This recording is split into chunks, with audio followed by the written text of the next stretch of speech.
Nous allons revenir dans cette vidéo sur les techniques utilisées par les peintres aborigènes. Dans les communautés aborigènes, des centres d'art proposent aux artistes des toiles et du matériel, comme de l'acrylique. La plupart des artistes du centre de l'Australie utilisent la peinture acrylique. Dans le nord, on trouve également des pigments naturels. On fournit également des bâtonnets, des brosses, des pinceaux. Les artistes peuvent venir peindre directement dans le centre d'art, ou bien pour des endroits, notamment où il n'y a pas de centre d'art, les artistes peuvent s'installer librement dans le bush ou peindre chez eux. Les artistes aborigènes utilisent peu les aplats comme les artistes occidentaux. En dehors de Kubiji, que nous venons de voir, de Karen Barnes, une jeune artiste de Yuendumu, rares sont les artistes qui utilisent cette technique. D'autres ne peignent qu'avec des traits. De larges lignes viennent couvrir la toile. La plupart des artistes qui utilisent cette technique sont des gens relativement âgés et qui ont des difficultés à peindre des points. Ils s'adaptent en fonction de leur état de santé. Certains réalisent des œuvres prodigieuses, comme ici Minnie Pearl, s'inspirant notamment des peintures corporelles, les peintures que les artistes initiés se peignent sur le corps pour les cérémonies. D'autres artistes ont également un style linéaire et décrivent soit le voyage des ancêtres de façon symbolique, à la manière des autres artistes utilisant le point, soit des éléments servant pour les cérémonies. Mais la plupart des artistes utilisent la technique pointilliste. La base est faite avec des lignes. Ce sont ces lignes qui décrivent les histoires associées à chaque site sacré, à la création du monde. Et les artistes viennent compléter l'œuvre, la terminer, avec notamment un petit stick en bois, et vont donc compléter la toile avec des points. On réalise d'abord à la ligne l'histoire, et ensuite on revient avec un petit bâtonnet ou une brosse dont on aura coupé l'extrémité. On va garder que 1 ou 2 mm de poil et on va réaliser les points avec.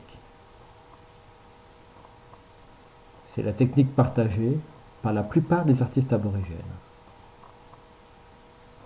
L'artiste commence donc l'œuvre en décrivant les motifs ancestraux. Ces motifs ont des dizaines de milliers d'années.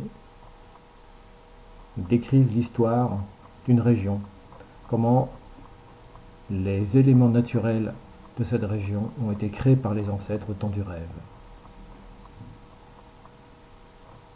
La plupart des artistes sont assis à même le sol,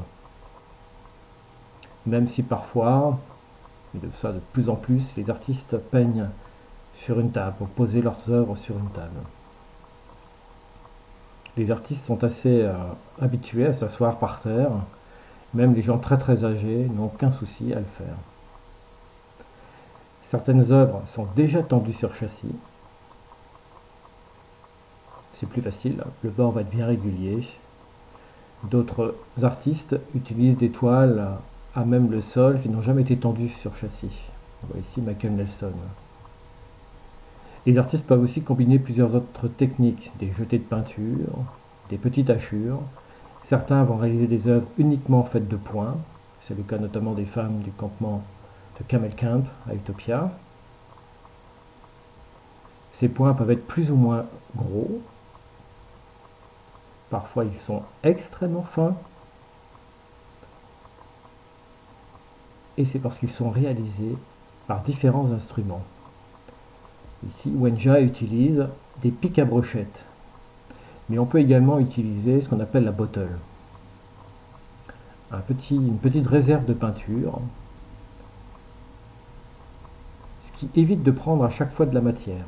On peut réaliser des œuvres avec des points extrêmement fins. Il existe également des ouvertures un peu plus larges, permettant de faire des points beaucoup plus gros. On va à ce moment-là bien sûr beaucoup plus vite. On peut combiner différentes tailles de points Il faut une bouteille, une réserve de peinture pour chaque couleur. Mais la technique la plus utilisée est celle du bâtonnet. Très pratique, aujourd'hui, les pics à brochettes remplacent les petites brindilles trouvées dans le désert. La raison en est simple, le gabarit est toujours le même. D'autres artistes utilisent des brosses dont on va enlever la partie métallique et les poils, on va garder que la grande section. Ici Tommy Watson. Le bâtonnet est alors très très large, l'extrémité, et les points très très très larges. D'autres utilisent que la brosse, comme Midgely, mais utilisent malgré tout la technique pointilliste.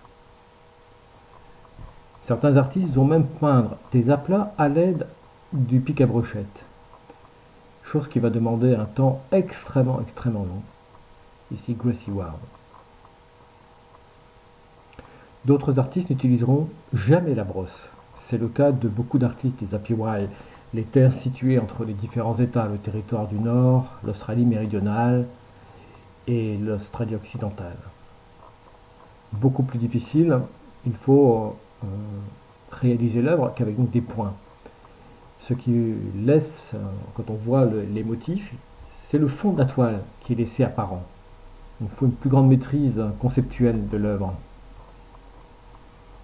On ne peut pas revenir sur des défauts qui pourraient être faits. Donc cela demande une très grande technique également. Également avec la petite bottle, on peut réaliser des œuvres très très colorées, même si c'est plus rare. Les techniques les plus souvent employées par les artistes qui utilisent les bottles sont des œuvres monochromes. D'autres œuvres sont réalisées uniquement à la brosse, avec des petits motifs floraux, notamment chez les artistes d'Utopia, ici Gloria Petiar, ou Abiloy. Mais la plupart des artistes qui utilisent ces techniques-là maîtrisent également des techniques pointillistes. Ils peuvent réaliser des œuvres extrêmement différentes les unes des autres. D'autres artistes utilisent plusieurs techniques combinées. À plat, les points, les jetés de peinture.